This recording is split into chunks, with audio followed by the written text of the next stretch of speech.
오늘 본문 말씀을 통해 살펴보게 되면 이 성령의 역사라고 하는 것은 분명히 말씀 듣는 사람을 통해서 나타나는 겁니다. 여기에 예외 사항은 없습니다. 그 어떤 조건이라도, 세상에 말하는 그 어떤 조건이라도 아무리 좋아도 그것으로 되지 않고 오직 그 하나님 말씀에 의해서 성령의 역사하심으로 우리가 성령 하나님의 그 능력의 힘을 의지해 살아간다는 것은 반드시 살아계신 하나님 앞에서 그의 말씀을 듣고 그 말씀 앞에 모여야 될 것을 보이고 주고 있습니다. 오늘 본문 44절에서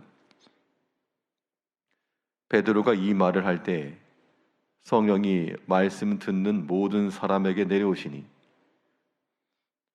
성령의 역사함이라고 하는 것이 베드로 사도의 특별한 역사 때문에 된 것이 아니고 그가 하나님의 말씀을 전할 때 이 고넬료 사건을 통해서 베드로가 깨닫고 하나님은 참으로 외모를 보시지 않고 진실하게 그를 경외하고 섬기는 자들을 다 부르시는구나 라고 하는 것을 깨닫고 그리스도 예수에 대해서 증거를 한 후 그렇게 말씀을 하고 있을 때 성령께서 이 44절에 있는 것처럼 성령이 말씀 듣는 모든 사람에게 내려오시니, 성령이 임하신 조건은 다른 것 없고 그 가정에 모여, 고넬료 가정에서요, 그 집안에 모여 말씀을 듣고 있던 사람들에게는 남녀노소 무관하고 그 말씀 듣던 자들에게 성령께서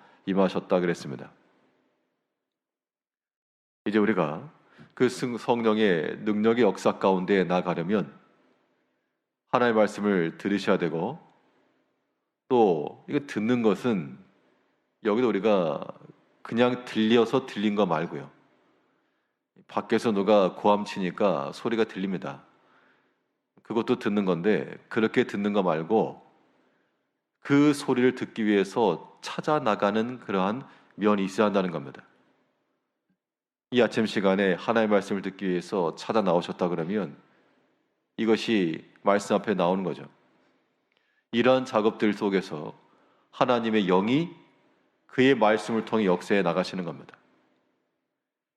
주의 영이 우리와 함께 하실 때 우리는 숲의 새와 같이 기쁘고, 주의 영이 우리와 함께 하실 때 세상의 염려와 근심이 가득할지라도 우리는 능히 이겨낼 수 있는 힘을 얻을 수가 있고, 성령의 역사가 그렇다는 겁니다.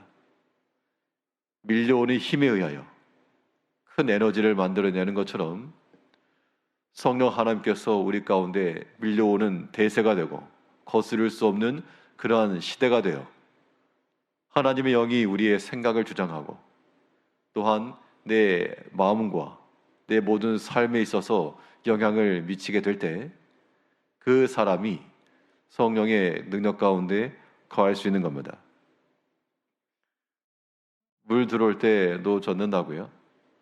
우리가 하나님의 말씀이 나타나는 그 자리에서 성령의 충만함에 이르셔야 되겠습니다.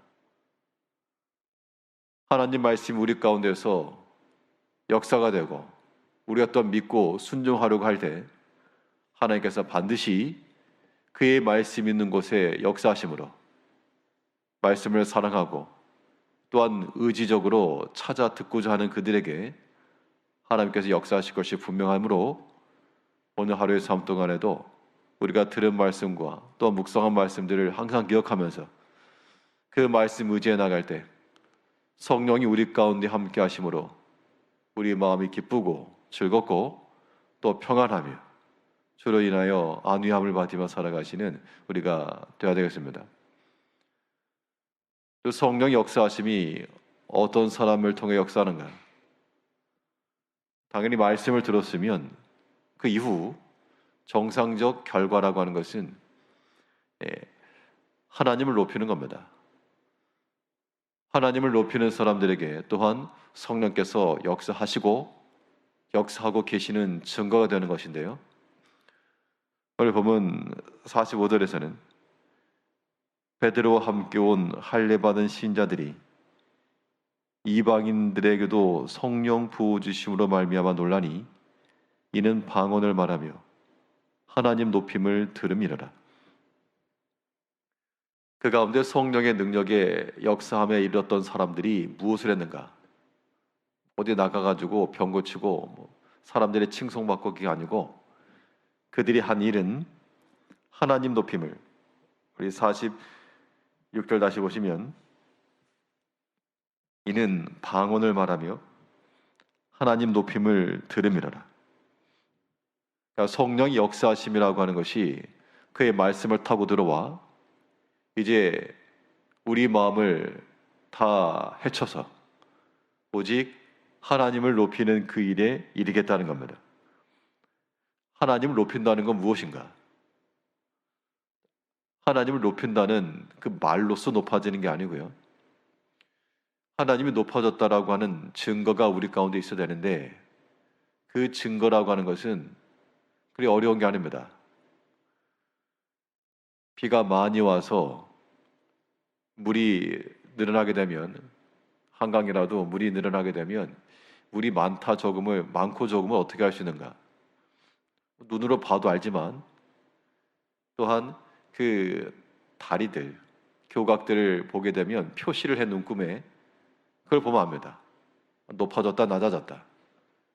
그걸 보면 이 물이 많이 들어왔다, 적다를 알 수가 있는데요. 우리가 하나님을 높인다라고 하는 것은 말 그대로 우리의 삶 가운데 가장 높은 곳에 하나님이 계신다는 겁니다. 이는 상대적으로 이 다른 모든 것들이 낮아지는 것. 그래서 어느 순간 내가 하나님을 높이자, 그런 것도 우리에게 적극적으로 필요하지만 어린 아이들이 성장했을 때는 어느 순간 키가 커졌으니까 다 아래에 보이는 것이죠. 우리가 하나님을 높이는 삶이라고 하는 것은 그 전까지는 높아 보이던 것들, 그 전까지는 행하지 못하던 것들, 그 전까지는 그것 빼앗기면 안 될 것 같은 마음들, 그런 것들이 이제 사라지고 이제 세상의 것들이 낮아져 보이고 좀 시시해 보이고, 예전에 그거 없으면 안 될 것 같았는데 굳이 그거 없어도 상관이 없고, 그런 것이 하나님이 높아진 증거입니다. 물론 우리 입을 열어서 하나님 앞에 그의 감사하심과 그의 능력을 우리가 고백하는 이 일도 필요하나, 우리는 또한 삶 가운데서 하나님 높임을 나타내며 살아가야 됩니다. 그것이 성령의 역사하심의 증거인데요. 이제 우리가 기도할 때마다 하나님보다 더 높아져 있는 것들 다 일단 끌어내리시고, 우리가 하나님을 가장 우선하여 가장 먼저 찾고 땅의 것과 세상의 것은 점점 밑으로 내려가서 그런 것이 점점 멀어져도 전혀 관계없는 그러한 영적 상태가 되기까지 우리가 하나님 앞에 나와야 되겠습니다.